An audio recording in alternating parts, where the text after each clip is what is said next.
Welcome to Attachment Matters, a series of conversations between two moms who love to nerd out on the subject of attachment. We'll dive into what it is, what it isn't, what it relates to, what it can mean for parenting, and how it can help us explain the current state of things. As mothers, both of us found ourselves entangled in the world of gender ideology, following very different routes to get here.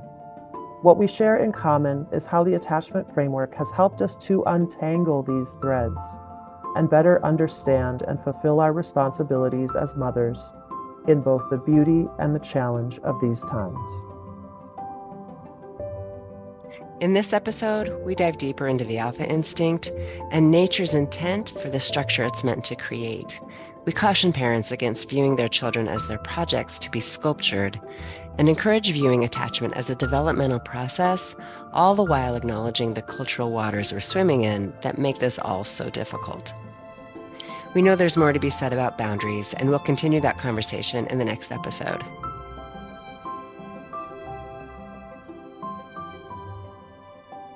All right. Hey, Rose. Hello. I have been looking forward to this conversation. I have so much on my mind. I am looking forward to it too, and I am ready to go with the flow.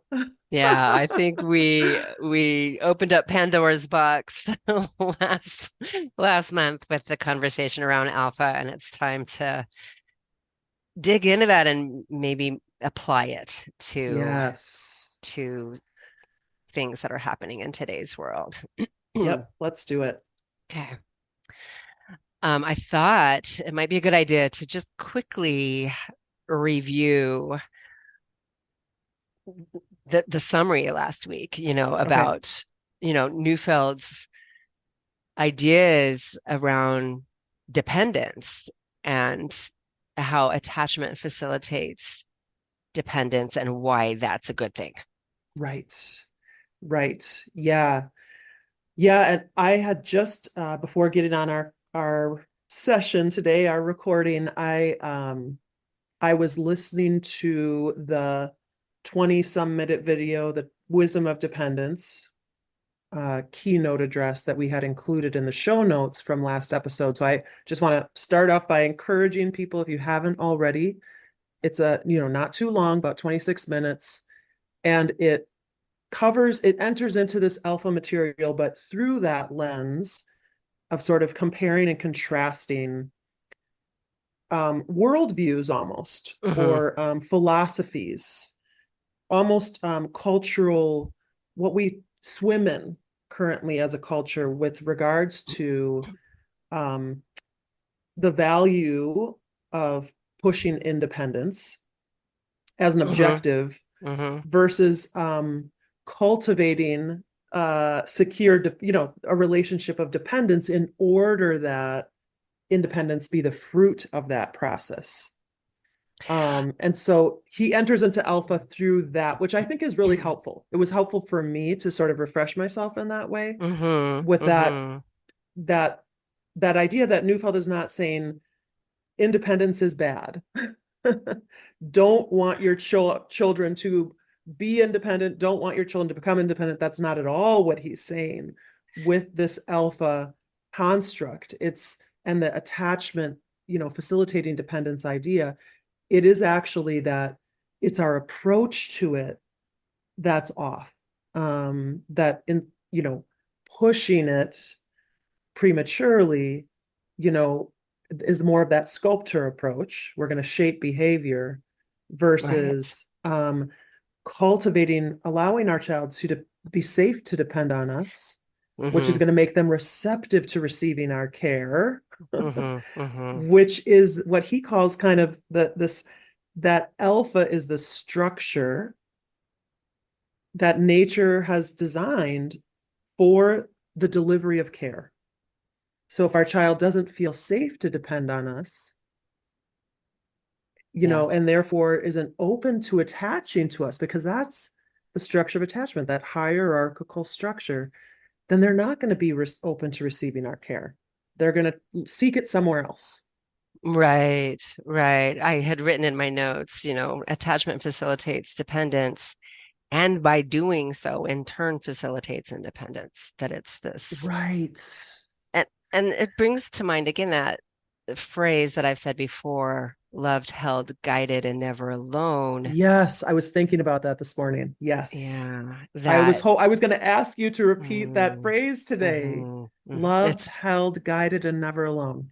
It's Yes. on my mind so much, Yeah. Yeah. from a completely different framework, but that it's really speaking to this idea of unless we feel safe and contained in the world, we're not going to be inspired to be independent. We're going to feel Right. lonely and afraid. Yeah. We're actually not going to develop, Yeah. and it takes us back to that the plant analogy that we started this whole attachment matter series kind of as our beginning point of understanding attachment as a developmental process.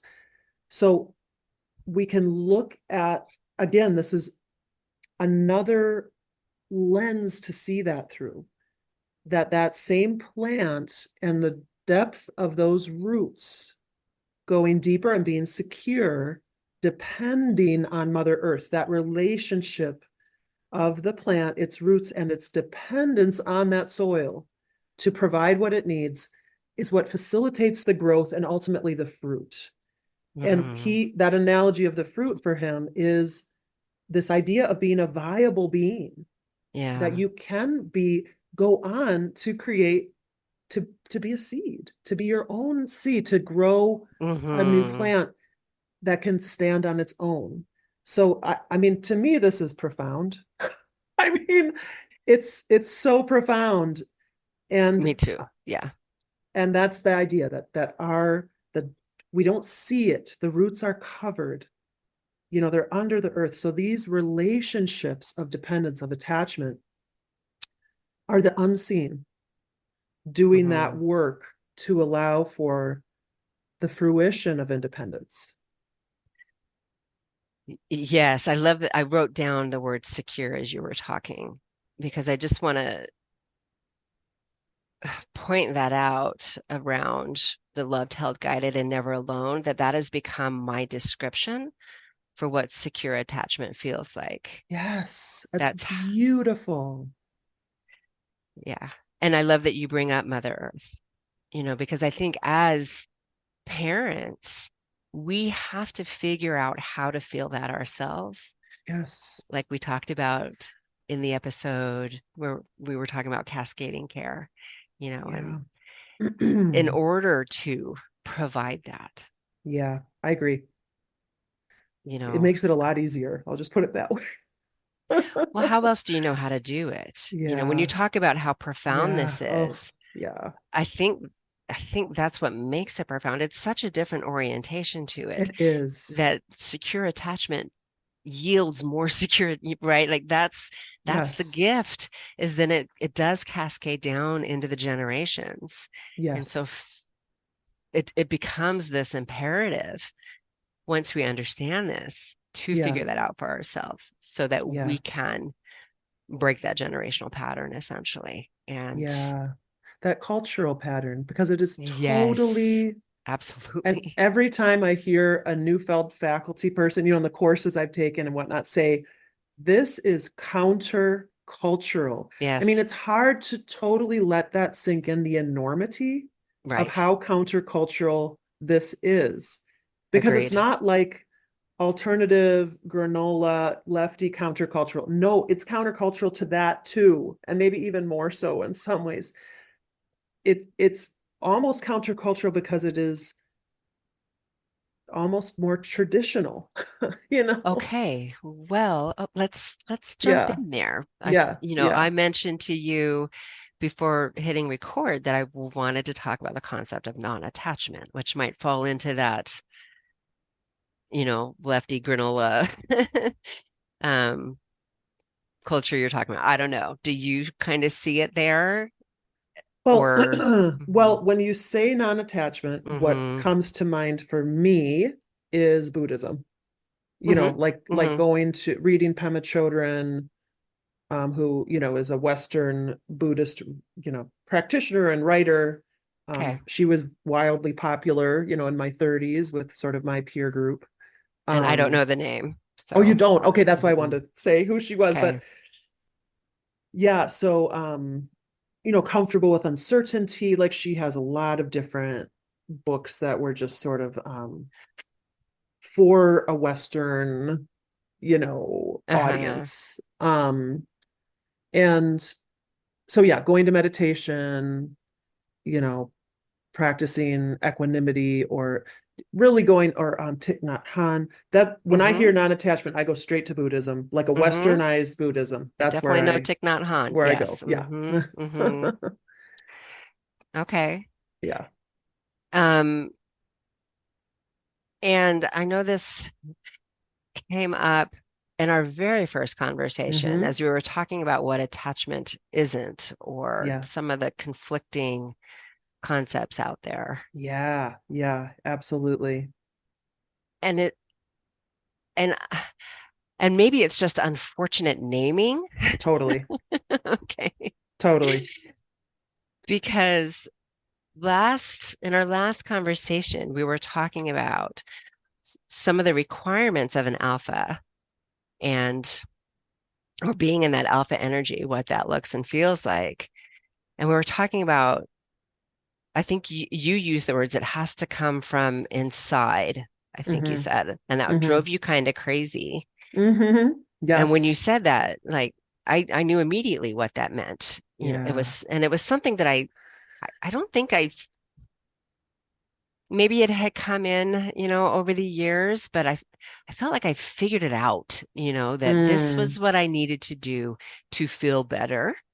Mm. And I would call that non-attachment. Now that I know Interesting. I've studied what non-attachment Hmm. is, that's how I see it now. To me, non-attachment in relationship means unconditional love. It means Mm. I Mm. operate Mm. from a place of integrity. I am the best parent I can be. Mm. Um, and the way my children respond to that, I can't control that part. Right. So it's not dependent on how they're responding to me. And and Yeah. to me, that's how you described alpha. Now, I'm Interesting. certainly Yeah. not perfect at that, but that's always what Yeah. I'm I'm going for. And I think Yes. that, I mean, we could spend lots of time on non-attachment. I didn't pull this whole quote, but there is a quote that I share often that is a stoic um, Mm. description of what is our responsibility. Yeah. And it doesn't just address parenting, but basically what it Yeah. says about parenting is you are not responsible for your child's behavior. Yeah. You are responsible for being a good parent. Yeah. What your children do with that, you can't control that unless you go into that shaper role, which The sculpting role. Yeah. the sculpt, yes, the sculpting role. Hmm. Hmm. And Hmm. as we've talked about, that is wounding, that Yes. creates defendedness. Yeah. Absolutely. Absolutely. Yeah. Yeah. You can feel just to stay there for 1 second. It's Hmm. like you can almost feel the energy of it. For whatever reason, I always picture, is it Michelangelo's David, like that beautiful Mm, sculpture? I mean, oh my gosh, what an exquisite piece of art. But you think about it, you took a larger stone and you cut it down, hmm hmm so hmm it's almost like a containing energy and versus you're you're wanting something to emerge and grow. hmm um hmm that idea of being the soil for that plant. Well, and maybe to dig into that even a little deeper, and maybe you were going here anyway, sorry for Yeah. interrupting, No, but no, go ahead. Yeah. that our children are not our works of art, Right. because David is an Beautiful. amazing, Yeah. yes, work of art. Yeah. But maybe we shouldn't think of our children that way. Right. Yeah. Yeah. Yeah. I've left, oh, I'm getting emotional here. In some ways, I have left behind a lot of my sort of leftist background. We'll just put it that way, you know, in almost every respect. Um, but the more time that passes, I'm able to, kind of honor and integrate what I want to keep, and there was a passing away recently of, I don't know if any of you or your audience have heard of Dr. Bernice Johnson Reagan, but she was a civil rights leader. Um, I ended up, meeting her at one point in the trajectory of my life and learned about this a cappella African American women, a cappella group, very famous, called Sweet Honey in the Rock. They have a song, maybe we'll put it in the show notes, Mm, but the lyrics of the song are, "Your children are not your children." I'm going to cry. mm-hmm, They are the sons and the daughters of life longing for itself. mm-hmm, mm-hmm, And that, because she passed away very recently, someone had put that in a, like a some social media post that I happened to see about it. And I've grappled with so much because I've, many things I kind of threw away. Just that's my personality, for better, for worse. It's like, okay, this belief system caused me to almost sacrifice my son. And it's all gone. It's gone. It's going in the garbage. mm, you know? mm-hmm, So I have thought about that song over the past couple years and like, where am I with this? mm-hmm, Because we're in this time where parents are being told that the teachers know more, the therapists know more, the state knows more than they do mm-hmm, about their own children, mm-hmm, than mm-hmm, we do about our own children. I say we. mm-hmm. So when I think of that lyric, "Your children, not your children," part of me goes into alarm. Like, yes, they Yes, are, yes. and Reminds me of I, that Khalil Gibran quote too, that really famous one about that says essentially the same thing. Your children do not belong to you.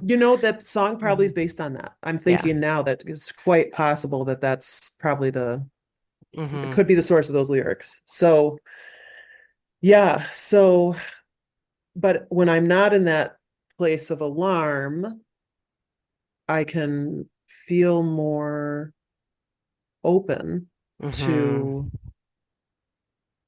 what a gift that we've been given to have children. What a gift. I believe it is a gift from God. I go back to the Old Testament, I go Mm. back to, children are a gift from God. And Hmm. um, how do we honor that gift? How do Hmm. we honor that gift? Um, and that idea of life longing for itself, that does connect to what we're talking about here, that they are kind of, we are given that honor and that responsibility, that gift of nurturing them and helping them to Yes. grow into who they're going to become. They come through us, Yeah. and we have a responsibility to lead them into adulthood, Yeah. to provide the conditions for them to mature Yeah, and become independent. and And it become, is, yeah, yes. and it is that, I feel like, I hope that our last episode, I wanted to get the content out there, and so I Hmm. fear that in that sort of more linear approach, I walked away from the last recording thinking, I hope I don't sound kind of like this. It's not a straight line, it's not all black and white or either or. It's, nature is yearning for our children to become viable beings, Yes. and our job is to both provide the conditions for them to be attached, to be in relationship to us, as well as become their own person. It's both. And that process is actually totally interdependent. Hmm. Hmm. Hmm. So going back to what you're saying about non-attachment, I think you're getting at something there that's really visceral and important. Hmm. Hmm. And it is this idea that when we are in alpha mode, and this can kind of go to an extreme, we can get stuck in what Neufeld might call an alpha complex, where we're in that mode always and we can never depend, right? There, Hmm. that is part of what the kind of the landscape of this alpha can become. Um, but let's say we're just in the alpha mode because we are caring for our child, we're interacting with our child. Um, or if we take it out of the context of being with our child and we say, I'm going to give a presentation in front of a large group. Well, I have to be in alpha mode. Think about what happens during those times. We don't feel hungry. We are basically, we're just in that flow. We're in that mode of, I'm responsible and I need to perform. I need to deliver. I need to, It's take so interesting care that you say of don't feel others. hungry, because I totally have noticed that when I Yes. am needing to lead some sort of event, I'm not hungry. You don't I even can't feel that eat you have to go to the until, bathroom. yeah, Yes. that's so interesting. Yeah. So that's part of being an alpha. Hmm. And we have to think about nature's design around this. It is because we are in the caretaking mode, we are in the Hmm. providing mode, so we don't feel our own needs. And that, I think, we run the risk in our kind of therapy culture or self-help culture of saying that's bad. It's not bad. It Mm. happens for a reason. Where Hmm. it can start to become a negative is if we're always there. Hmm. Well, this is the wisdom of dependence, isn't it? That Yes. as social creatures, we need to depend on each other. Yeah, We can't be in caretaker mode 24/7. correct. Correct. So I think what you're saying about the non-attachment, what came up for me was sort of some of those sort of the seeker and the provider, those lists that I kind of read out last Hmm. episode. Hmm. This idea of like um you don't show your own needs. When I hear you say non-attachment, I'm like, when you're in that alpha mode, what you're saying makes sense to me, is what I'm trying to say with the Okay. non-attachment. Okay. You are not seeking your own needs to be met by Right. your relationship to your child. Yes. Yes. Yes. So I do think And I think the language is unfortunate because of the conflicting yes, way it can agreed. sound, but Yes. I what you're getting at, I can sense like viscerally. Well, and I think there's no, I will say that my goal in coaching and working with clients who are parents of trans-identified kids, right? That is who I work with.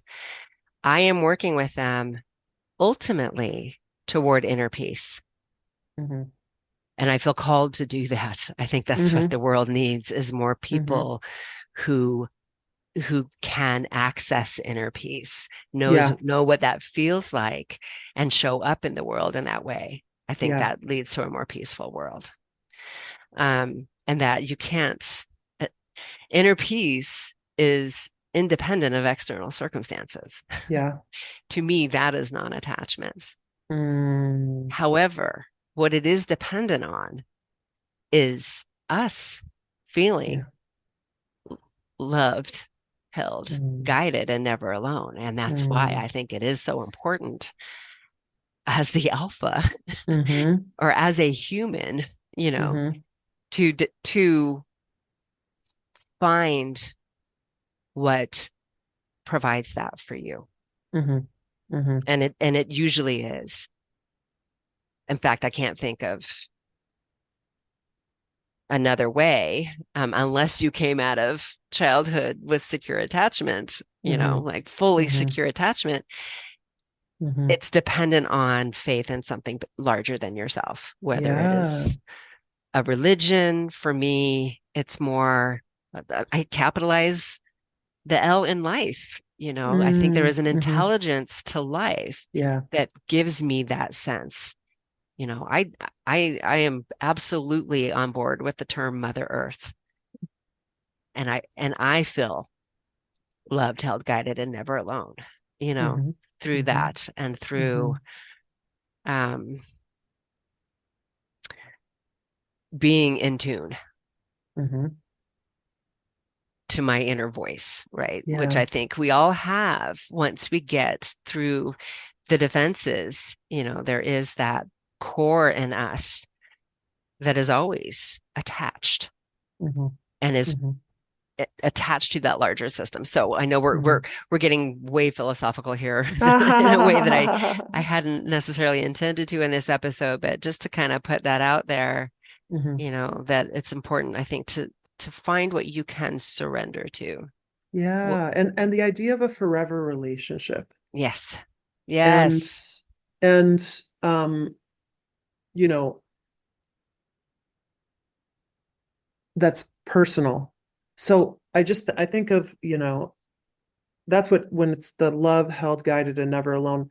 Think of the ways that so many of us, when a grandparent passes away, Hmm. or an aunt, an uncle, we maintain, or a parent, we Hmm. maintain those relationships. Yes. We Yes. maintain them. And sometimes for some people, they actually come to a place of more peace if you had a very Hmm. difficult Hmm. relationship in life. And Hmm. they can Hmm. serve to give that sense of being loved and never alone, even as that individual is no longer physically present, right? Now I'm gonna get um emotional. yeah. Um, my mom recently said to me and a few of my sisters, she had a challenging relationship with my dad. It was hard, and he died relatively young. He's been dead now for 14 years, and she told us, she's still working on that relationship. That Yes. relationship is still Yes. inviting her to keep growing Yes. herself. Yes. That's a big part of her life still is using that relationship with him to evolve herself. Yes. Hmm. Yes. Hmm. Yes. I do believe it is those forever relationships that hold us, Hmm. that can provide that sense Hmm. of being cared for, being loved. And Yeah, I think we're made this way. I mean, I do obviously won't too. be here in this podcast talking about attachment if I didn't believe this was our design. Yeah, it's interesting. That phrase came from Dr. Lisa Miller, the author of The Awakened Brain. Mm, The Awakened Brain. She's a professor at Columbia University, started their Spirituality Mind Body Institute, I think is what it's called. But she leads a guided meditation that I think I hear almost every time I hear her speak, where she invites people to close their eyes and set before themselves a table. And then seated at that table, she asks them to think about the people, alive or dead, mhm. who have their best interest in mind, Yeah. and talks about how to use that as your counsel. And Mm, so it's that forever relationships again. yeah. Those people that have maybe passed on that love you unconditionally. Yeah. 100%. Yep. Yes. So So, and yes, yes, that is our birthright, she would say, when you say we are built mm, that way. I hmm. just want to That's where I was going with that, is the Yes. neuroscience Yeah. agrees with you.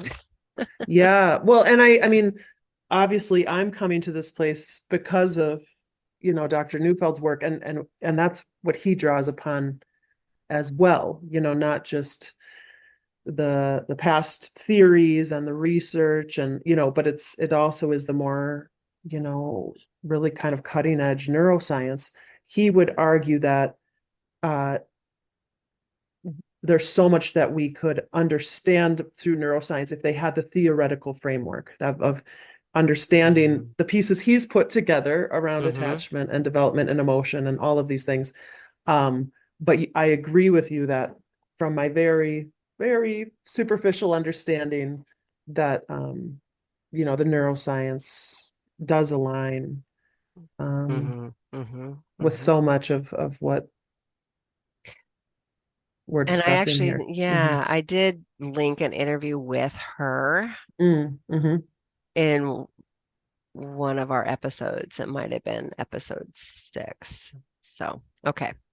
Well, let's bring this into the world, into today's Yeah, world and talk about some of the messiness we find ourselves in, some of the things that I see in working with my clients, yeah, many of whom have young adult children yeah, yeah. Let's do it. who who don't seem to be maturing, Yeah. who seem to be resisting maturation. And where I am grappling with some of these concepts and applying them. Mm-hmm. I think that, when I look and assess my clientele, I see a lot of secure attachment Yeah, that was created when these kids were young. yeah. I don't see families that are um, where that's attachment isn't strong. Okay. And so I just first off want to point that out, that Yeah. as we were having these conversations, I'm nervous about moms thinking they screwed up, right? Mm-hmm. And we all, of course, probably could have parented better. Yeah, This is our growth edge. yeah, Becoming a parent, t- I think most of us figure it out yeah, after our kids are gone, and so there is a yeah. lot of pain and regret. And I know that that's been my experience where I can, Mm-hmm. and I'm pretty happy with the job I did, Mm-hmm. Mm-hmm. Mm-hmm. and I can see I have definitely had clients who, based on the way they're describing things, Mm. were really solid alphas, Yeah. and so I guess part of what I want to point out here is I don't think secure attachment protects you from this. Mm-hmm. I think this is so deeply embedded in the culture Mm-hmm. that Yeah, how interesting is that? Yeah. mhm, mhm. Now, that said, like I can see where and again, many of my parenting generation had a difficult time with facilitating futility, and that Mm. Mm-hmm. that adaptation capacity. And Mm-hmm. so, that might be a factor for sure. Mm-hmm. Um, but I think we are dealing with some really, and this has come up before, um,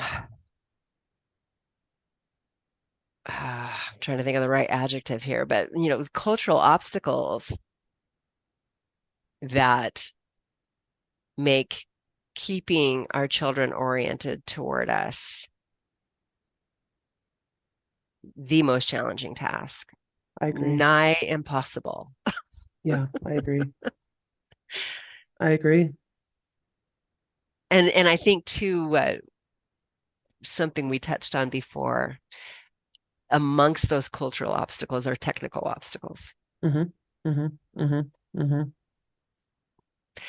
I'll speak for myself when I say it's really hard to compete with video games. Yeah. Yeah. You know, um, to retreat into relationship can be really challenging. You've got to have some pretty tight structure around that. And if you didn't set that up ahead of time, then how do you backtrack, in a way Yeah. that doesn't feel wounding? Right. Right. Oh man. Yeah. Yeah, exactly. Exactly. Yeah, when I think about that, the first thing that comes to mind is like how to, is there a way to set up some kind of small ritual to do with your child Mm-hmm. Mm-hmm. before the video game? Not eliminating it, not, cutting it off, but it's like, I think I don't, and maybe this is something that everyone has tried and everyone has already done. But I think about a family member who had an incredibly, very, very difficult adolescence and teenage years. Just, I think had she been 5, 10 years younger, she probably would have gone down some of these identity routes with her, you know, overall self-harm and all of these things that were going on for her. Um, she was put on a bunch of she was very, very she was not getting her attachment needs met. I'm just going to put it that way. Her parents were good people, but they Mm-hmm. weren't emotionally available. Mm-hmm. Um, and it was very much this uh I think I've used examples from this in the past, but like, her dad would enter the room, never greet her, didn't do Mm-hmm. the basic collecting, just no Mm-hmm. warmth, just straight to what she had done wrong, you know. Mm-hmm. Mm-hmm. And for good reason, because it was frustrating. It was an extremely frustrating situation. Mm-hmm. She didn't have any, there was no, what Neufeld calls is like, I can't remember the exact verb, but you want to cultivate the good intentions. So it's like instead Mm-hmm. of coercion, Mm-hmm. for a child to clean their room or, help out, it's like, if you're working that relationship, Mm-hmm. the natural springs inside are going to Mm-hmm. be, I like you, so I want to be good for you. Yes. Right. So it was Yes. just everything was going kind of counter to that. Um, she ended up having to be on multiple psych meds, which caused, she already had kind of a overweight, weight issue, and eating was like an addictive behavior for her. Mm-hmm. Mm-hmm. Um, and then she had these psych meds that were affecting her liver. So it forced her Mm-hmm. parents to start taking walks with her. Mm-hmm. And Mm-hmm. so then mom and dad started doing one or the other or both daily walks. Mm-hmm. And if I'm telling you, this was a turning point. It was a turning point for them and in their relationship, but it was also a turning point for her mental health. Mm-hmm. She did better, but it's like they couldn't see the walk as a value beyond the weight and the liver. It was forced Mm. upon them through physical health, Yeah. but it just couldn't, they couldn't get there through the our relationship is important. Yes. Yes. Yes. Um, so just I think about just that basic example of going on a walk every day Yeah. Yeah. to Yeah. counterbalance these other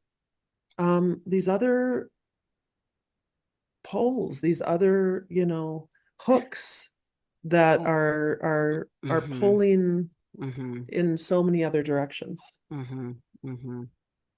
Yeah, for sure. We've put in place a weekly meeting, which I'm wanting to change the name of that because I Mm-hmm. think it miscommunicates. Mm-hmm. My son is 17, Oh, and so exactly, it's a way to check in, yeah.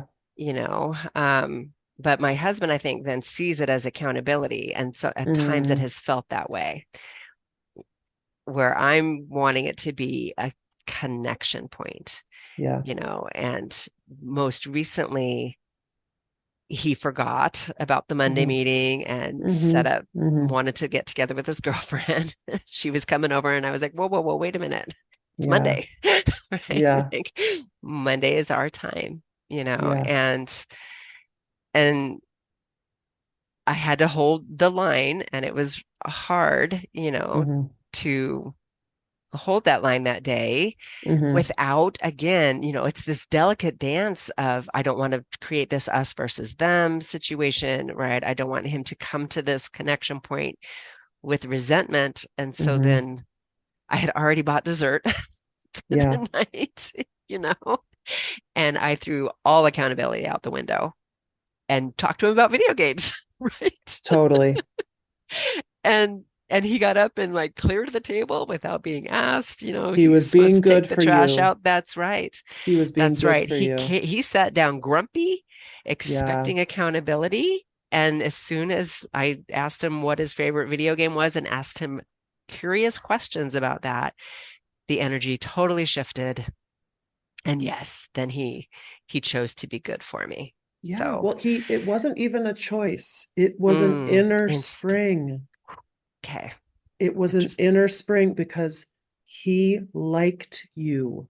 Mm, He felt attached to you. You provided ice cream and you provided play and you came alongside his interest, mm-hmm, mm-hmm, mm-hmm. which facilitated his attachment to you, not your attachment to him, his to you. Right. And therefore, he wanted to be good. It wasn't, I guess I'll willfully choose to be good. It is not. I mean, think about yourself. Maybe we think about these things and choose these things, but often they just move us. Yeah. Yeah. If I don't like you, if I'm mad at my partner, whatever, I'm like, screw you, you know? Mm-hmm. If we, so much of what I think I've heard Dr. Neufeld say this in the past, like the way that we interact with our children sometimes with accountability or with these, all of these different things. Let's just put that in the context of our marriage for a Mm-hmm. minute Mm-hmm. and think about how it would go or how we would feel Mm-hmm.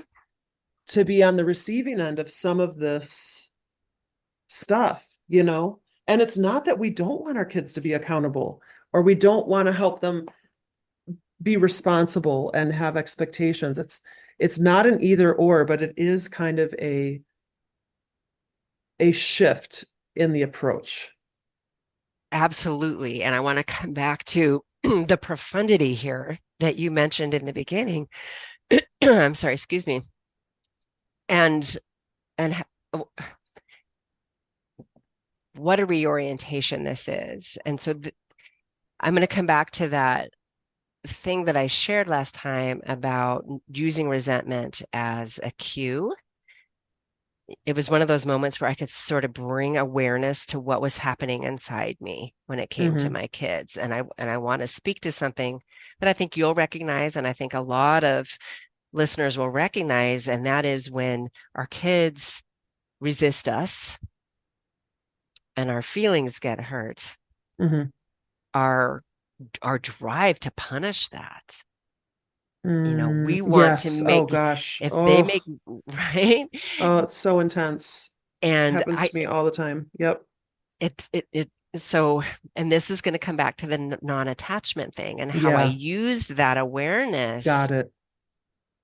It hit me one day, and I remember this circumstance. I wanted to take my family just downtown. I just Mm-hmm. let's go downtown. We'll hang out as a family. I was really trying to focus on, building up the family experiences, and my daughter just she did not want to come. The only way to Mm-hmm. get her down there was to drag her, and I knew it would make for such a miserable experience. And I was so angry at her for ruining this family experience for me. By the time we got downtown, I was able to shift it. I was recognizing what was happening. I'm like, okay, I'm noticing my tendency here. What would be a different response? And so I chose to buy her a little gift, Mm. right? Which is so counterintuitive, I think, to what our natural tendency is, which I would say is culturally influenced, or it's from that place of defendedness, something, right, that drives us to want to punish them, you know, or drag them along and ruin everybody's good time. You know what I'm saying? But Mm-hmm. Mm-hmm. instead, I just picked up this little thing that I knew she'd like, and I did it from that place of I want to soften toward her. This is Yeah. what will soften me. Yeah. That's amazing. and I Yeah. started using that approach, Yeah. and it had amazing consequences, you know. Wow. This is Stoic Mom interrupting to add a crucial detail I left out as I described this event to Rose. It's important to note that my daughter did not accompany us downtown this day, that I chose not to force that. So when I purchased the little gift, she wasn't present. My intent was truly to try something different that would soften me. And this became a practice that, when I remembered to choose similarly counterintuitive actions, I think worked to help me reorient when needed, and to let go of resentment toward her that ultimately would have pushed her away. Yeah. So, pardon the interruption, and right back to the conversation with Rose. Wow. Softening towards them. I mean, Yes. I'm so glad you said that. Um, I'm so glad you said that because it is so much of our work Mhm. that we need to move ourselves out of Mhm. those stuck places of resentment and taking things personal. And what you're describing with that whole experience is like, wow, and I can relate to this so much. Like, I want to make this work. I want to bond with our family. Mhm. I want to make this is so important to me, and Mhm. I want it to work. And then it's not working. And that's the attachment right there, right? That's that grasping. I'm going to make this work. Well, for me, the construct that I would use is that it's that frustration traffic circle. Yes. Yes. Yes. And so When again, it's something we different value is not working. Yeah, frameworks. different words, but Yes. yeah. Something that I Yes. care about is not working. And isn't it just ironic or incredible that for us as mothers, what that often is wanting to help our child. Yes. Yes. Oh, it's usually in the best Almost interest of the always. almost Yeah. always. Yes. And then You it does not know, work, and we're right. pissed and And it hurt spirals and the other dejected. direction. It spirals the other direction, and you increase the distance between you and your kid, Yeah. which creates the frustration again. And then that distance just gets wider and wider and wider.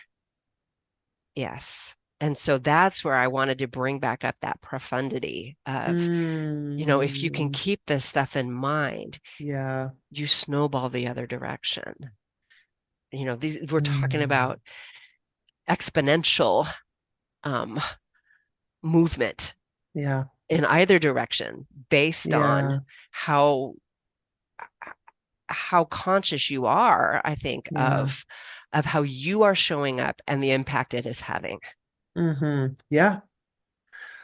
I agree. I'm going to share a brief story here really quick. I was visiting. I have three high school friends that I still am close to. Thank goodness. We had times where we're, not as close, and then we are still, in the past few years we've really gotten together frequently, once a year. For us that's frequent. But I I moved away from home about almost 8 years ago, and at that juncture I was talking to one of these friends about her relationship to her son, who at the time was maybe like, see, 8 years ago, probably like 9 years old. And she had, I was talking about Neufeld stuff a little bit, and she got right back to me after we had spent time together, texted me, like, what would you do in this situation? Like, this is what's going on. Like, I tell him to hang up his coat on a hook and he won't do it. And Hmm. then she punishes, and then the consequence, and then, boom, boom, boom, boom, boom. Hmm. So that was 8 years ago. And then just last month on a visit, lo and behold, she was still doing the same thing. Hmm. Hmm. And she was just in this lane. Those wheels Hmm. have created this tracks, and she's Hmm. just in it, and it is not her. She is unable to Yeah. see, Hmm. out of her own just straight lines. I tell you to do something and you didn't do it. Right. And now you hate me. Because at 9 years old, she said this broke my heart. At 9 years old, Mm, she's, this is shared just this last month, but she was remembering that time. Um, her son said to her, I like being with my friends so much more than I like being with you. yeah. Yep. And but finally we were alone kind of towards the end of the visit. And I know this friend, I know, how hard it is. And I don't want to say anything that's judgmental Hmm. Hmm. so Hmm. we were in the car and she was bringing this up and I just see the pain in her face. Like Hmm. she's bringing this up over and over again throughout Hmm. this whole gathering with multiple conversations and she just keeps coming back to her son, her son, her son. And you can just see the pain. And I said to her in the car, I said, so I know I know you're pretty stubborn. And when something doesn't work, you just keep at it and you don't, you just keep trying to make it work, doing the same thing over and over again. I said, what haven't you tried yet? Hmm. No, I don't know if that will do anything. I don't know if there's anything I can do to help her. And that's not the point. But it's like what you're saying about our own awareness Hmm. um, is just critical. And you talk about these kids. Gosh, my mother-in-law was just telling me recently, she had read an article, something about like, oh no, she follows some influencer on some social media platform, this mom who like does these funny little shorts where it's like she has like 15 bags in her hands and her 10-year-old comes up to her and says, can you carry this for me? And she's like, I want to kill you, don't you understand? But I guess this woman, then says they don't get it. They don't get it. They That's just right. don't get it. And Yeah. I've had so many of those times with that exact scenario. Hmm. Can you then carry this other thing for me? And I especially with my older son, I take it out on him. Hmm. What's wrong with you? Can't you see? Like, and even myself, you know, Dr. Gordon Neufeld studying for all these years, like, I still don't get it. I still react. I still, think he should be more mature than he is, but he's not. He's not. Well, and can I share? I might, my audience probably knows this well. I've used this quote so many times. I don't know if I've shared it yet in this series, and that is a quote from one of my favorite novels, Circe. Have you read that? Mm-mm, mm-mm. I've heard of it, but I've never read it. No. She says at some point in the book, she says it's a great book about like just like womanhood and it's witchy and I love it actually. I love it. I've read it several times, but she says no parent can truly see their child. They see only the reflection of their own faults, which is, I think, what Yeah. is happening in situations like that. I think the Yeah. reason that triggers us is it feels like we have failed on some level Mm. if they are not this all giving, mature They should have the being. They awareness should that have that we have awareness. our arms full. Yes. And that is typically bringing up something in the shadow for you. It is an Mm. invitation, I think, if we see it that way. Why is this so Yeah. upsetting for me? And Yeah. what is this inviting in me? Mm. And that's that consciousness again. But so few of us, I think, even know about that consciousness, if that makes sense, that Mm-hmm. to pay attention Mm-hmm. when something isn't working and and try something different. Yeah. We just go with the impulse. I What is the know. what is my impulse right now? Yeah. Yeah.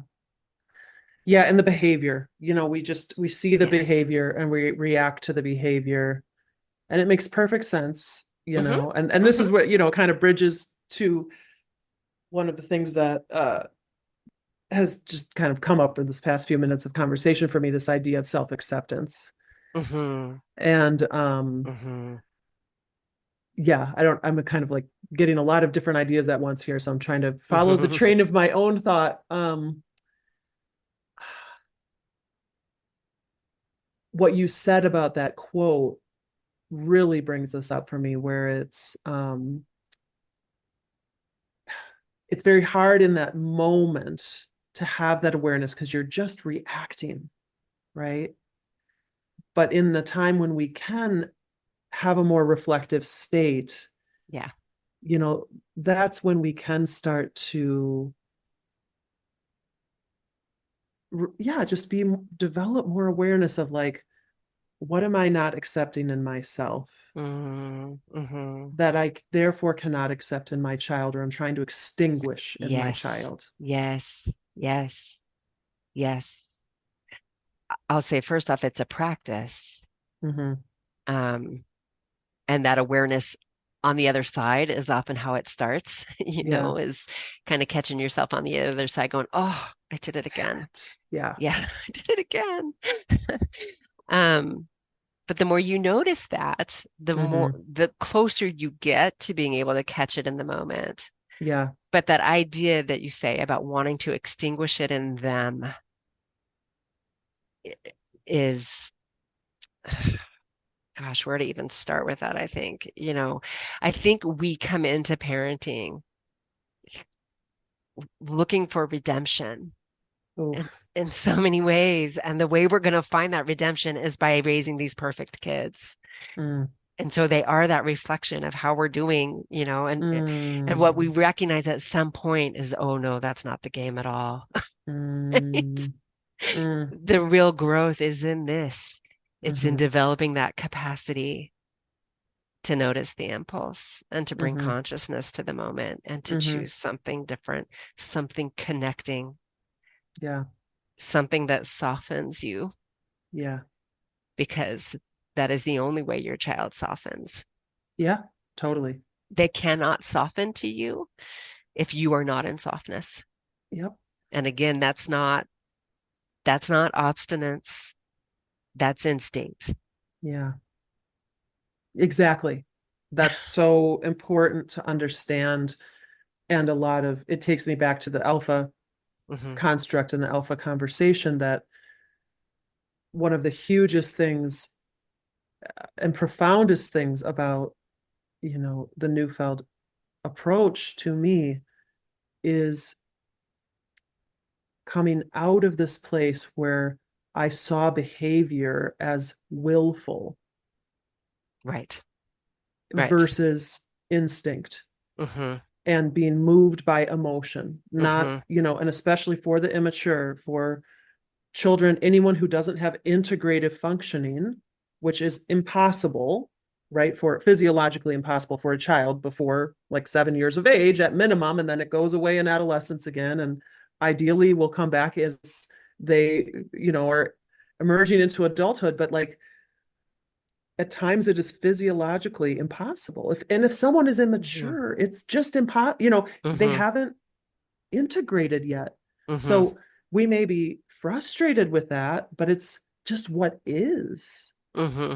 And so once we have that, it's kind of like he says that what we see is going to determine what we do. So if I'm Hmm. just seeing my child being a jerk or being willful or being, um, if my child is stuck in alpha and they're being prescriptive or bossy or just, you know, very off-putting, Hmm. right? Hmm. Um, Towards me and or towards, in general in the Hmm. world. You know, if I see that as willful, I'm going to react to it in a much different way than Yes. if I see it as, oh, something is off. Yes. If it's aggression, like we've talked about in the past, my child is frustrated, there's something not working. Hmm. Hmm. If that it's this being stuck in that alpha mode for a child, um, then it's like, okay, what's not working in our relationship? Yeah. Yeah. Why is my child in alpha? And I'm going to respond to that hopefully much differently than if I see it as a behavior that my child's choosing. Yes. And it's making me think we might need to post a counterwell description again, Yes. because Oh my that's gosh. Yeah. that's what I'm hearing. And Huge. we're talking Yeah. about the snowball again. Like, which way do you want this to snowball? Because Yeah. if we take that behaviorist approach Yep. of correcting the behavior, Yeah. which is what most of us, that's all we know. It's what we've Of learned. It's what we think is the course. right thing to do. Of Is course. there's that impulse in there to do that. We're going to punish the behavior because we think that's good parenting. Yeah. We got to nip it in the bud. Yes. Like when I think about like the preschooler, the immature, the impulsive, like all of those things that we think if I let this go, they're going to turn into a horrible person. Right. Right. Well, and it's not even about letting it go. It's just about having a more productive approach to it. Yes, that invites maturity rather than Yeah. sculpting, Totally. which, as we've mentioned before, tends to result in wounding Yeah. and Yeah. defendedness. And Yep. and and when that happens, we lose the attachment, Yeah. which means we lose the capacity to lead. Yeah. Yeah. Yeah. When we don't make it safe to depend, Yes. when we are punishing,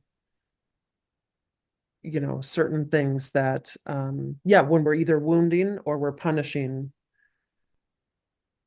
or shaming the child in a way that is going to make it not safe for them to lean on us. Hmm. Hmm. Hmm. I had,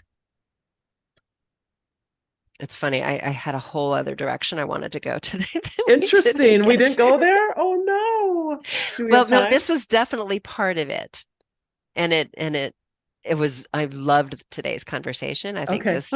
I think this is really important Yeah. reinforcement Hmm.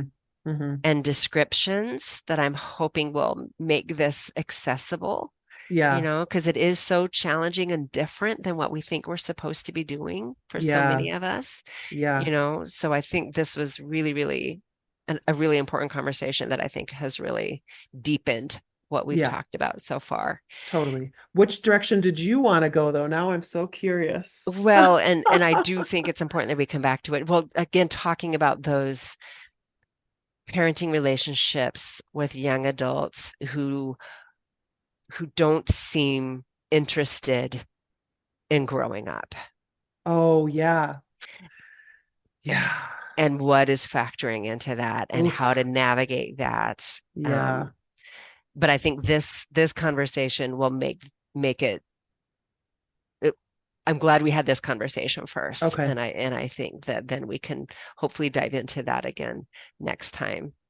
Okay. Um, does that work? Okay. Yeah, I, absolutely. for today's conversation, I'm going to bring it on back to non-attachment Yeah, because let's I do do it. want to, just because I really want my listeners, Yeah. to understand what I mean by that. Yeah. And I do equate it to the generous invitation. It is my Mm. invitation, right? Oh, nice. My capacity Yeah. to see you, enjoy you, invite you into my presence Yeah. has nothing to do with how you're showing up. It will Yeah. always be there. I can hold that regardless of your mess. Yeah.